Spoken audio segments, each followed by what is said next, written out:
Well, hello and welcome to that beautiful hour where you sit back and we bring you the matters of the day and bring you, guests who are in depth on the subject, and we try and break it down within the hour. And today, this week, if you have lived in Ghana this week and of last week, I'm sure you have been well informed of how people in places of authority have dipped their fingers in the state pies with impunity. Some have even promised to pay back, in installments, even though they took it in one sum. They promised to pay back in installment. But nobody ever seems to get jailed or get penalized for it. And if you are somebody who follows current affairs, you know that once upon a time, the Ghana Institute of Procurement and Supply, chartered, were complaining about how they needed to be in the forefront of managing affairs. There was a big sort of a rivalry between the procurement fraternity and the accounting fraternity.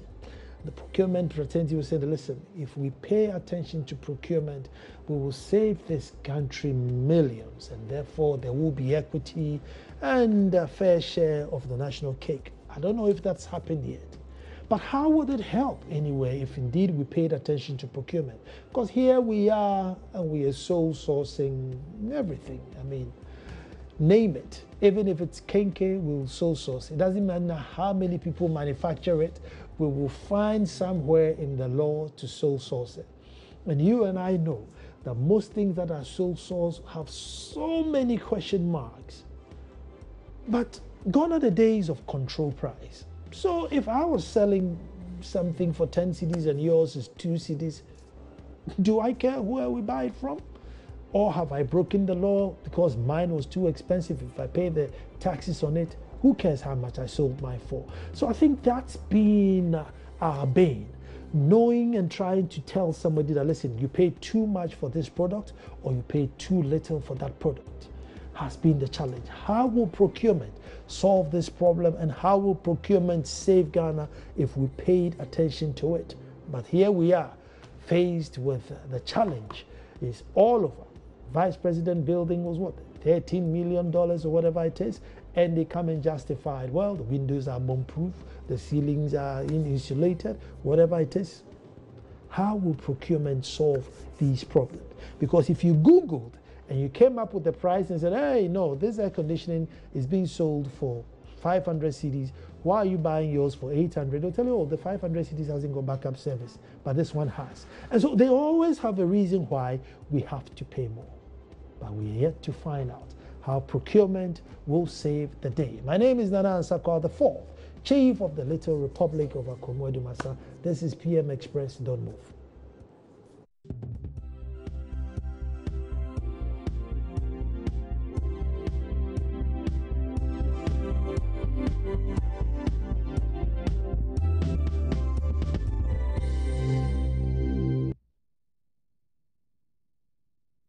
The core reason for the promulgation of Accuses 3 was to sanitize the government procurement procedures, make it more transparent and less prone to corruption, which hitherto had been bedeviled the government procurement processes.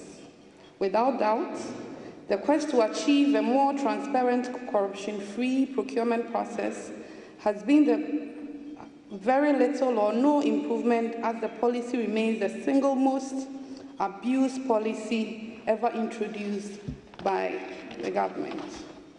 To justify this claim, we are aware of how the previous government unjustifiably took advantage of sole sourcing, a method under the law to loot states' money. By this method, several contracts were awarded to cronies and families, which also resulted in dubiously inflating contract costs for purposes of creating, looting, and sharing. I must assure you that under the watch of His Excellency, the President, Nana Addo Dankwa Akufo-Addo, and the Vice President, appropriate steps will be taken under our tenure of office to stop this wanton abuse of sole sourcing as a method of government contract. We would also witness a milestone of government's effort at ensuring an effective public financial management system that guarantees value for money. Lastly, ladies and gentlemen, I want to take this opportunity to tell you about 4 major important activities that my outfit will be carrying out. 1, we are compiling a list of all ongoing contracts and projects with all government institutions in order to advise government whether or not to proceed or abrogate such contracts. Again, number 2, investigating the procurement processes and procedures that each procurement entity went through before awarding government contracts to any public sector person in order to ascertain the level of compliance. 3, my office will come up with a policy document on 70% of government contracts or projects for our local companies or industries, and also ensure that 30% of that 70% goes to women, companies owned by women, persons with disability, and the youth in employment. This was a manifesto promise that we made to the people of Ghana before we took office. And my office would make sure that we would implement these policies to the best of our abilities. Well, thank you very much. That sets the tone for what the discussion is going to be about. But before I even introduce my guest, let me wish happy 75th birthday to Mrs. Stella Kate Yambela. Happy 75th birthday. You are in Bolga, Seoul, and you're an ardent viewer of PM Express. We appreciate you. So happy birthday, Mrs. Stella Kate Yambela. If you know her, you call her and wish her happy birthday on our behalf. With me in the studio, right next to me, is the president of the Ghana Institute of Procurement and Supply, Mr. Collins Sapon. Collins, you're welcome. Thank you. And Happy New Year, because it's been a while. Yes, it's been a while. And Simon Annan, Vice President, Chartered Institute of Procurement and Supply. Simon, you're welcome. Thank you.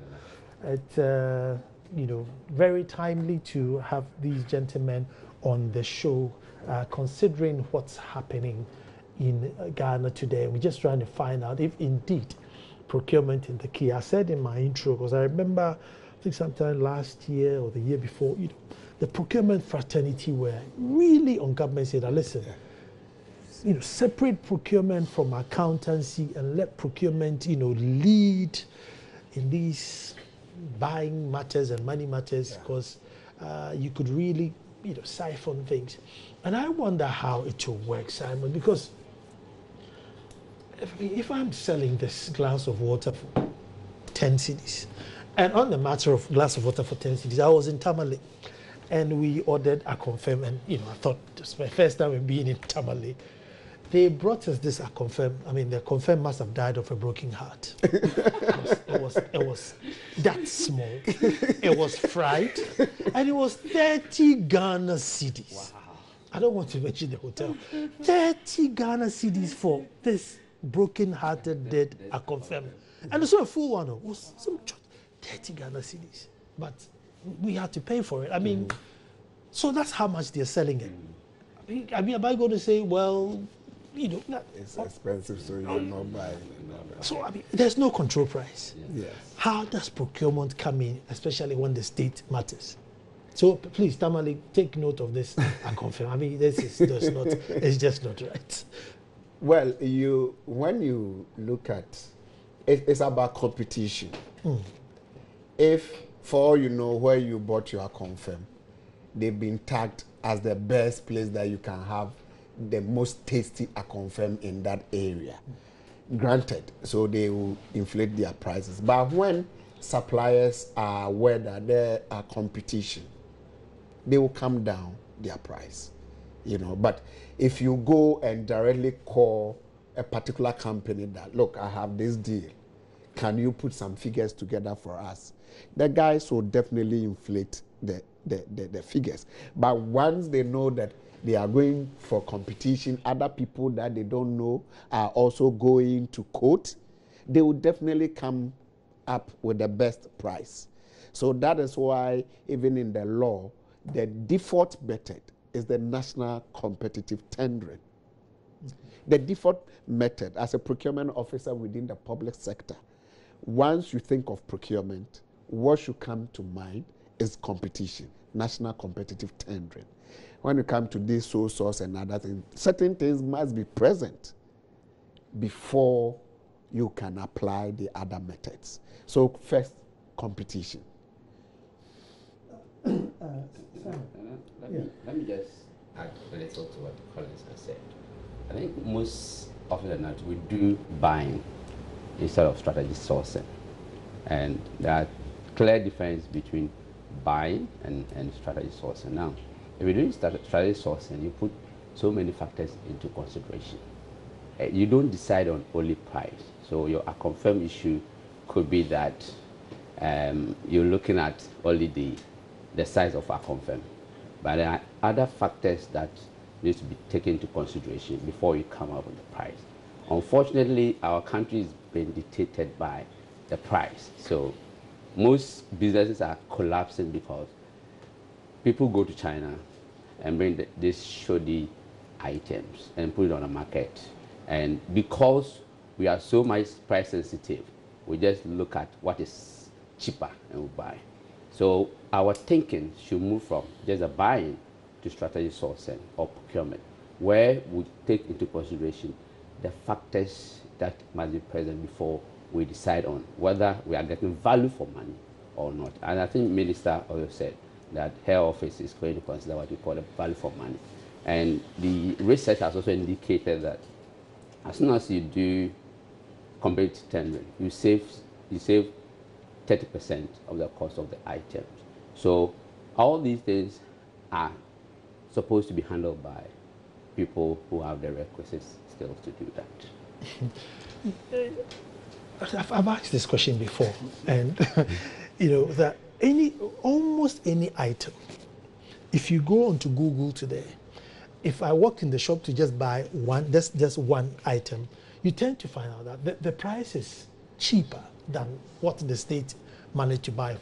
Be it hospital beds, it is so high.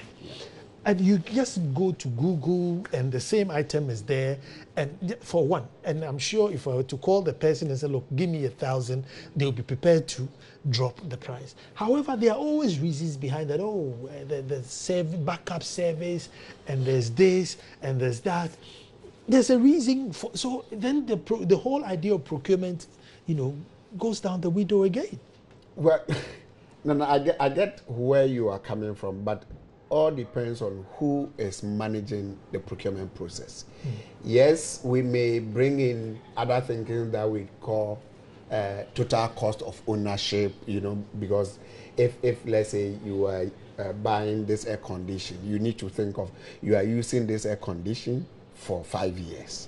You'll be maintaining them, and therefore you need to calculate all those costs into it. There are some air conditioners that every week you need to repair or service, and when you work back, it may take the cost higher.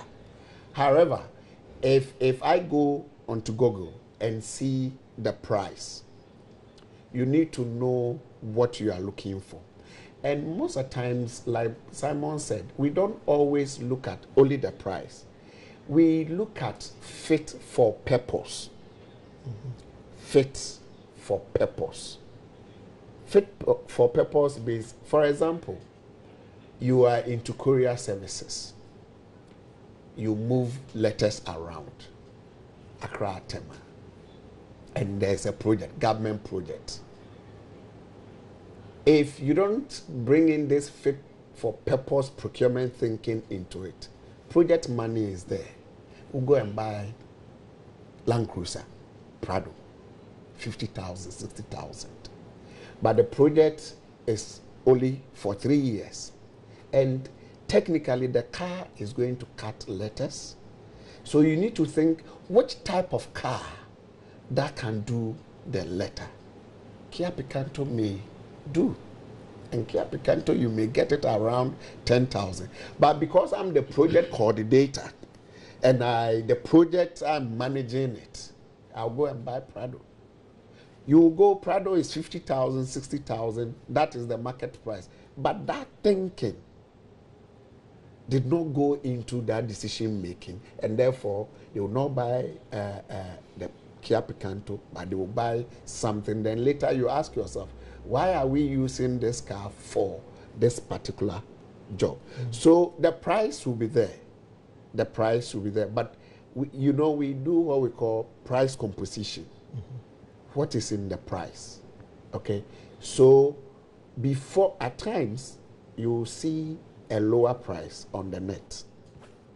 You call the people and ask them if they are bringing it to you.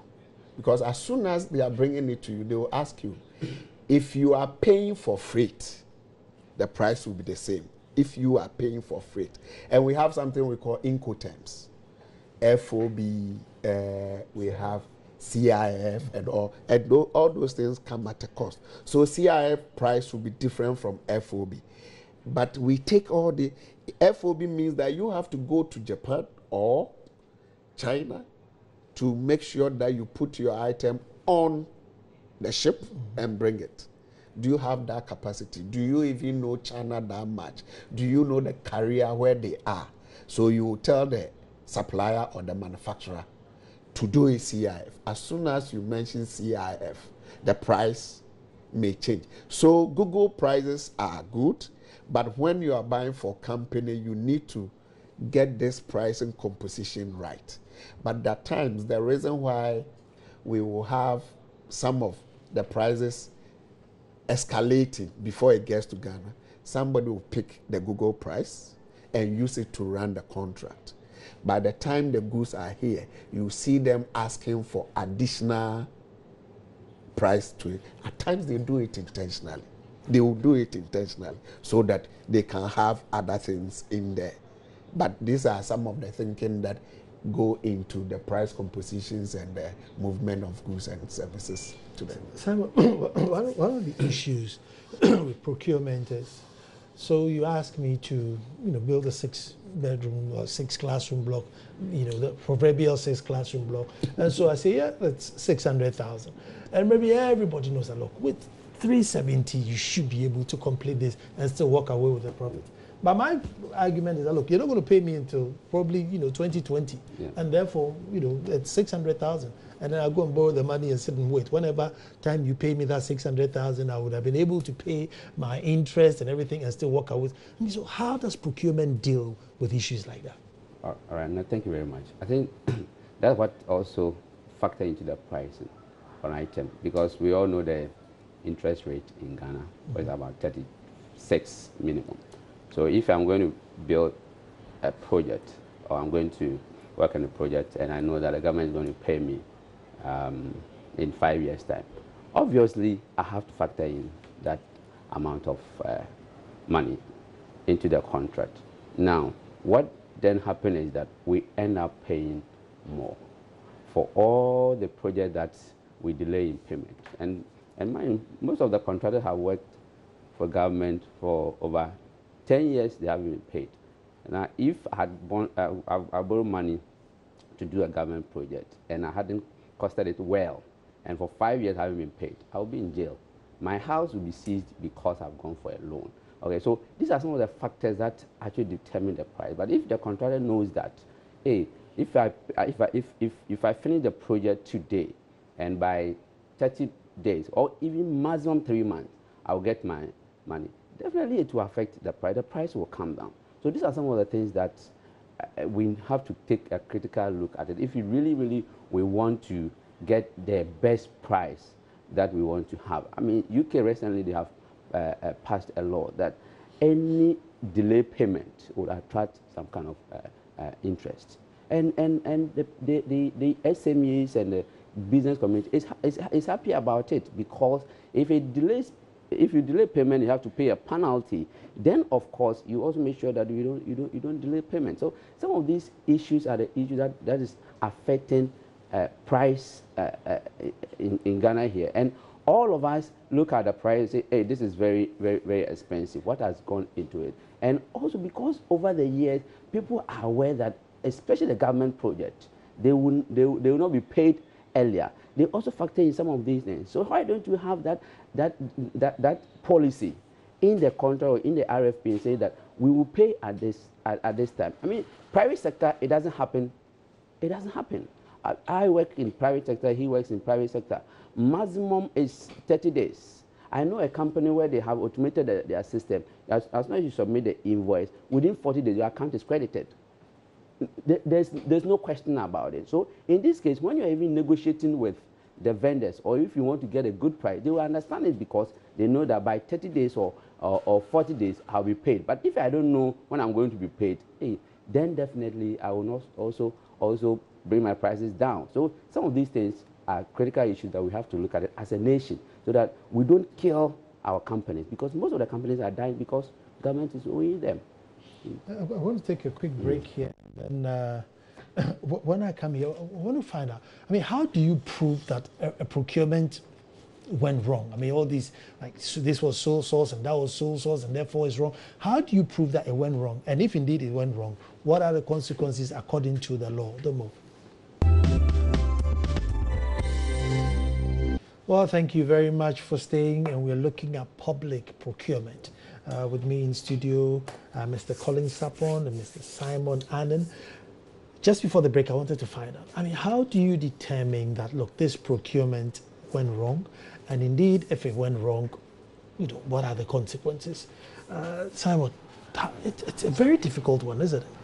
I mean, with all these reasons you give me, well, this one was in China, this one had to add CIF, the other one was not fit for purpose, you know, so then that's it. You know, we can't do anything. It goes back to say one. Right, and I think there's a clear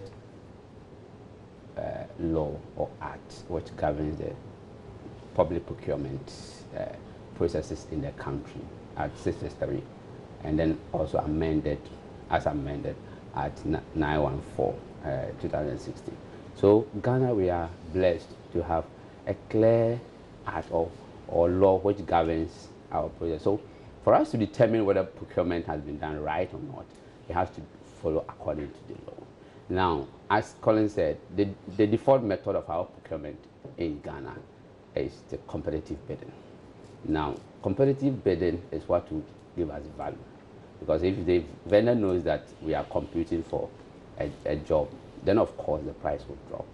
And I've mentioned that we will reduce the price by 30%, and that is that's empirical evidence. And the single source that we also talk about is also a method. So for us, for procurement to be done right, we have to make sure that it's done according to the tenets of the law. Let me go to the phones and acknowledge Isaac Adongo, Honorable Member of Parliament for Bolgatanga Central. Isaac, you're welcome. Thank you, and good evening to you and your cherished listeners and the panel.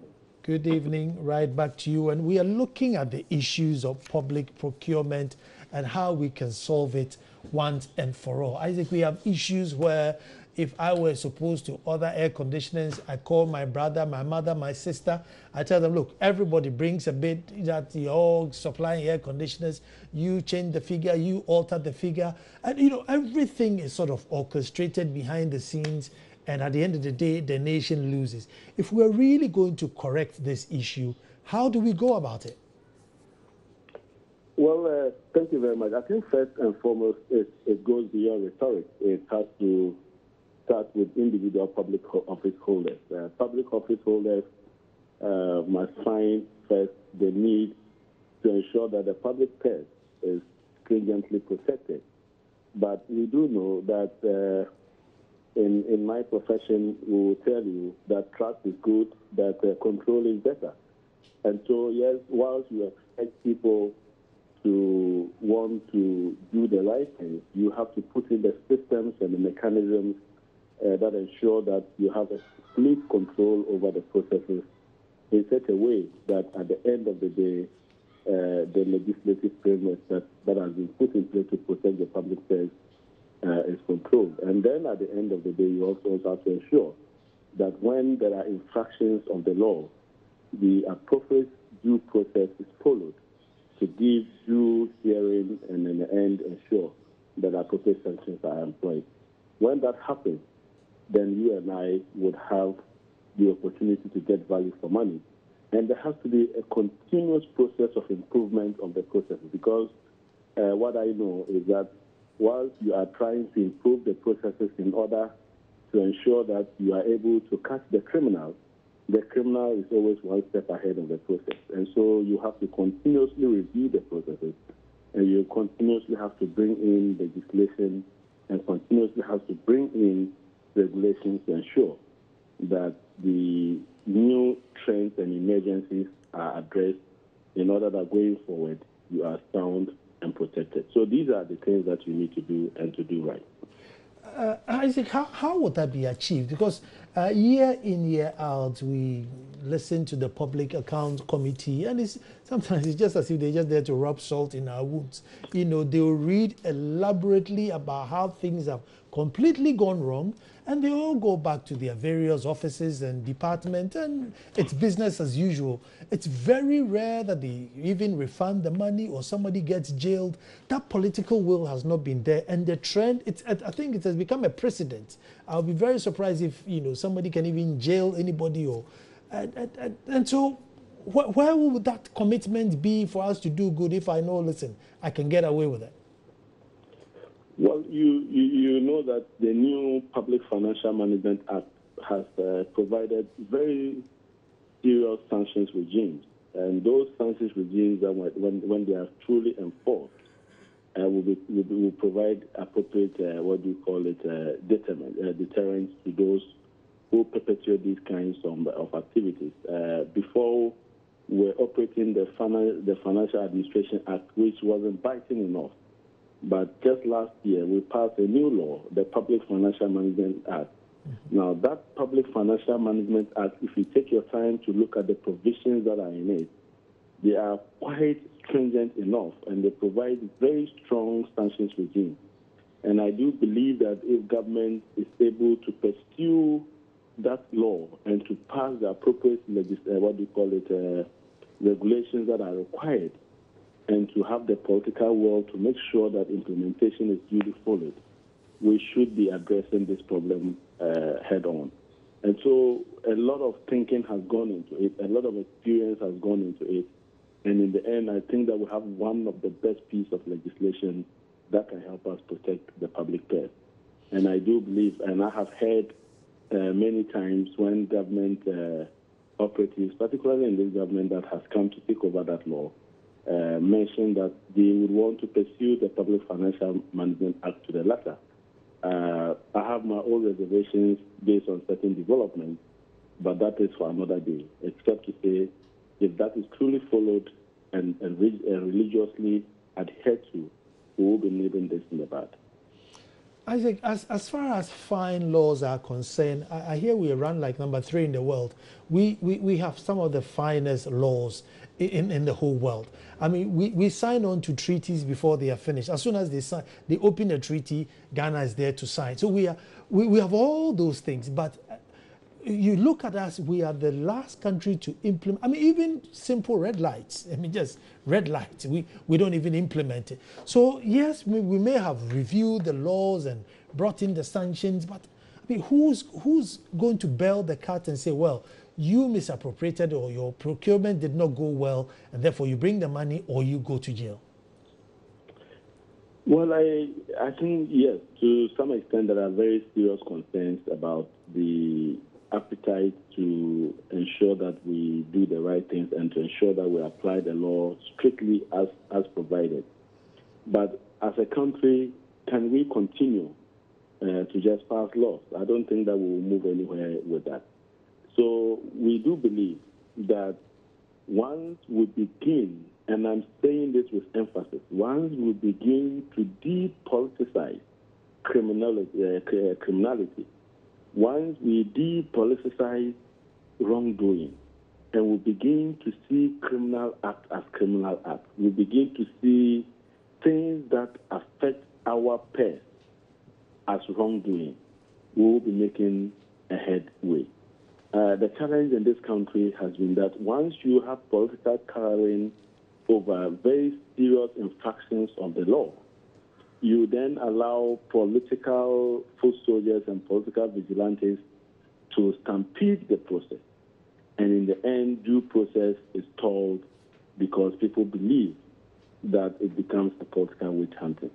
And so when we have an even-handedness approach, an approach that is across board, whether the color is NDC, is MPP, or PNC, and we are confident that it doesn't matter which political divide that you belong, you would go through the appropriate regime of sanctions. Then, of course, you would find that all of us will rally around a common cause. And when the whole country rallies around a common cause, Ghana will be the beneficiary of it. But when we do come to a point where we believe that if Kofi belongs to a particular party, he will get away with crime. And if Yao belongs to another particular party, he will get to jail with petty crime. Then we have a challenge scaling that hurdle. And that has been one of the biggest challenges of our country. Thank you very much. That was Isaac Adongo, Honorable Member of Parliament for Bolga Central, shedding the light in there. But coming into studio, Collins, how can procurement, save the day or save all this news that we hear all the time? Oh, they were supposed to build a house, it was inflated by 2, the CEO demanded some, his wife wanted some, the board chair, with impunity.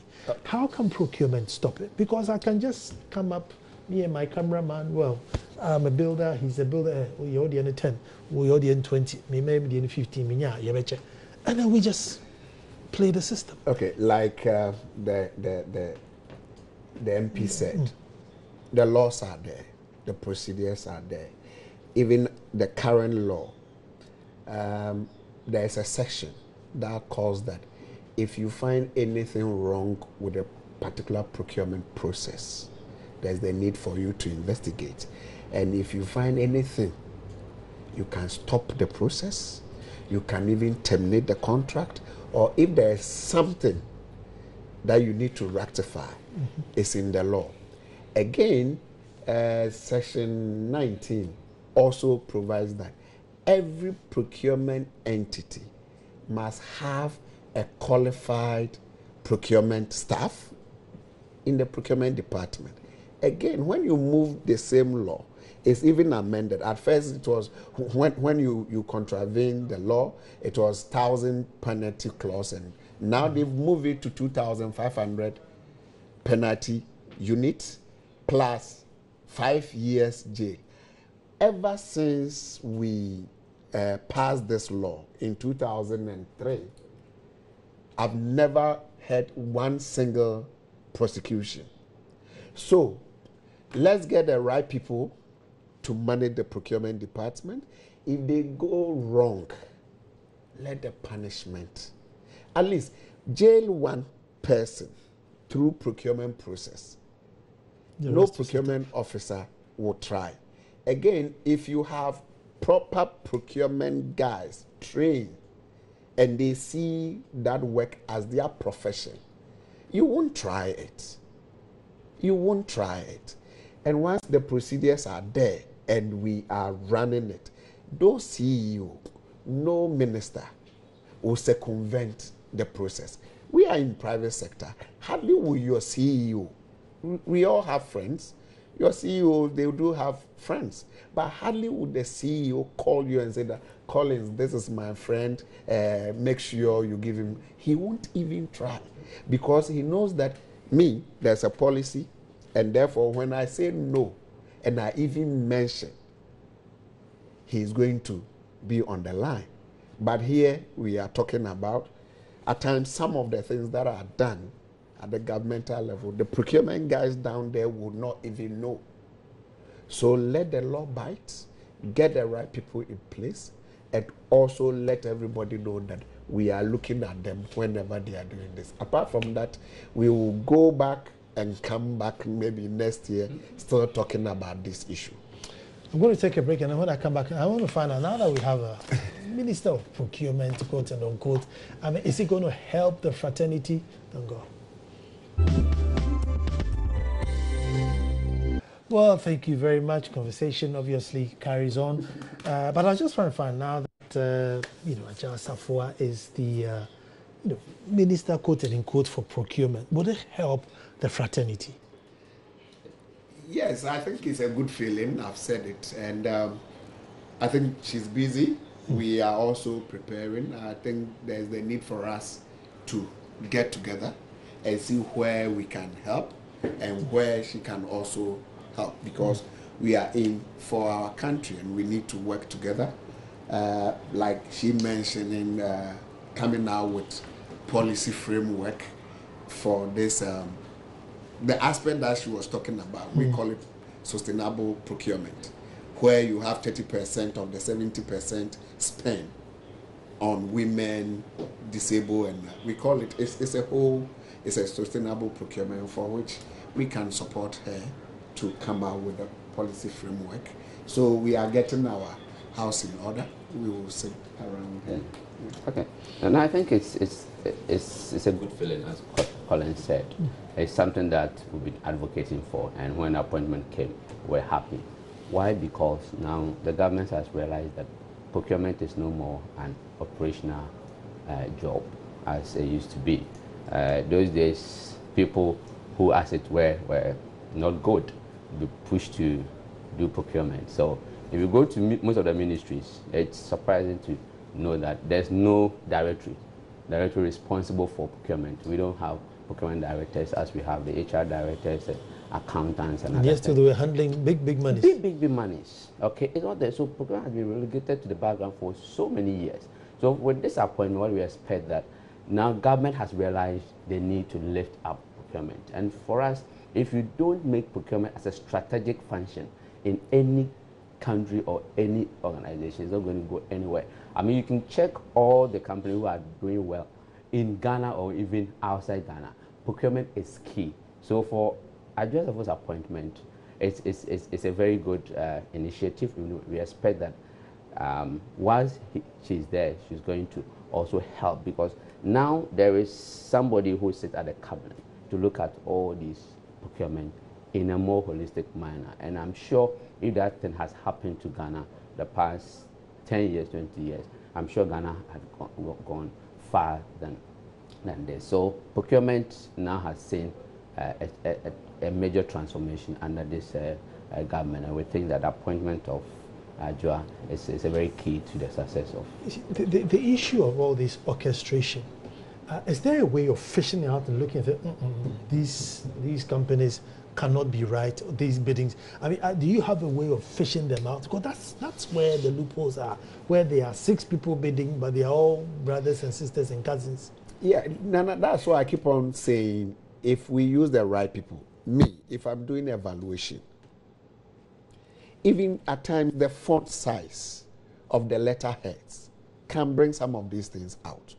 And we've seen quotations where the CEO's name are different, but the boxes, PO box of the letterheads are the same. The font size, they just change the colors. So you can see 3 or 4 letterheads with different names.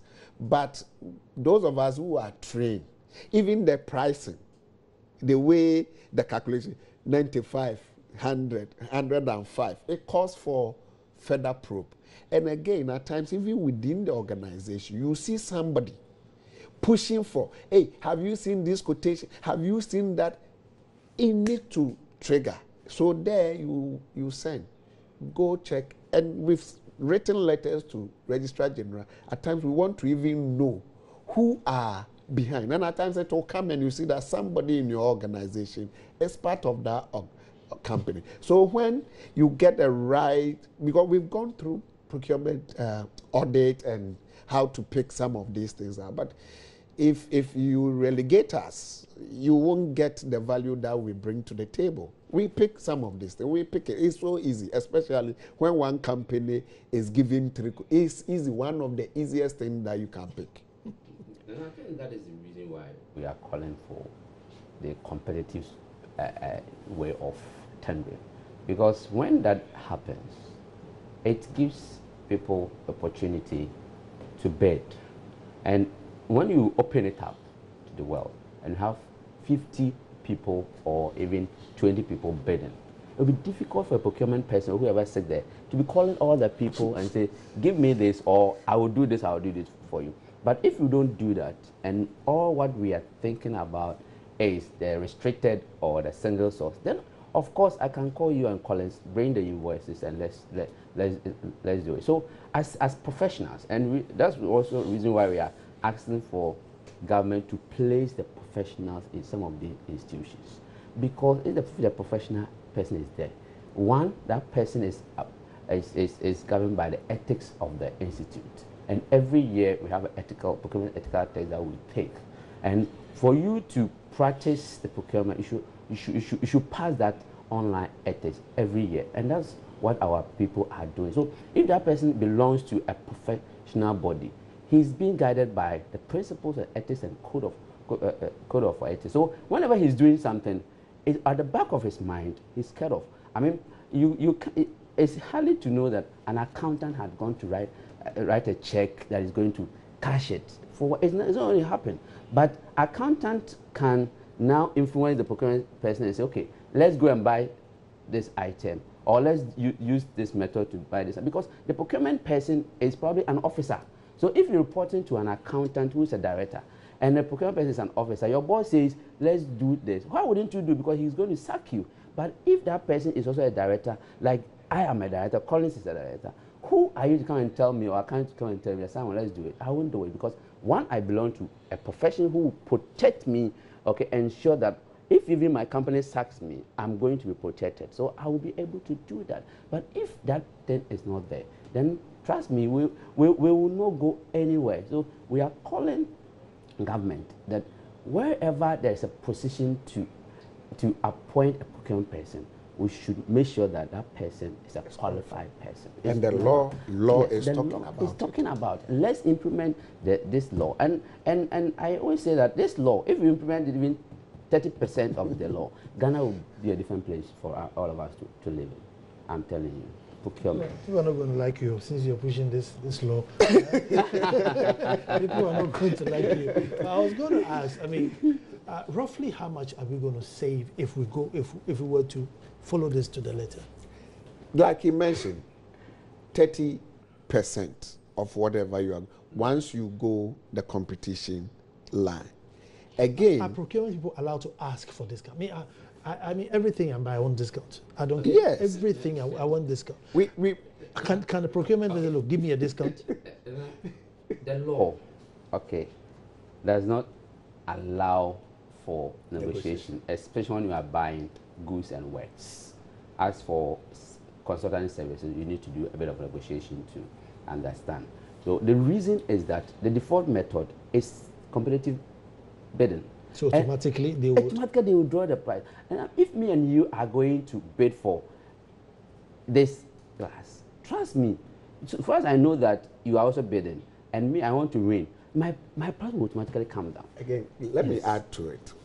From the strategic point, I mentioned fit for purpose. That's what we translated into what we call specification. The procurement person will look at what we need the item for. So even the specification that he will put out will bring the price down. It's like your phone. 60 gig is more expensive than 16 gig. What do you use your mobile phone for? Pictures. It's pictures. So the same size, the same design, the same color, just the capacity takes the price about 50%. iPhone, when you buy 16 gig, is about 1,000 less than 32, and 32 is about 1,000 or 2,000 less than 64. So as a procurement officer, when I'm buying, I will look at your need. what do you really need the phone for? For your calls and maybe for your mails. What is the capacity? IT. 16 can sort out. We'll buy 16 gig for you. But if you don't have this thinking, the guy will come iPhone. You buy 128 gig and you pay 8,000 for iPhone, whilst you can get it at 2,000. So these are some of the things that when it comes to our table, at times it's not even the price. It's just the specification. You reduce the price about 50%. One day, procurement will be moved to this right position, and you and I will be saved, and instead of what school, we'll get 3 schools out of it. But I think we're getting there. Now that there's a minister who's looking at this, we hope and pray that she listens to the fraternity.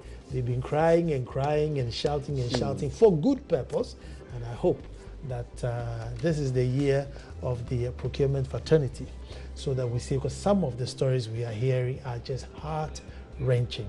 I want to say thank you very much to Colin Sapong and Simon Annan for heeding our call, but I'm sure this conversation will come up again. Yeah. And we'll find out how it is we can move forward. Thank you very much for watching. Tomorrow we're back to do this all over again. Thank you.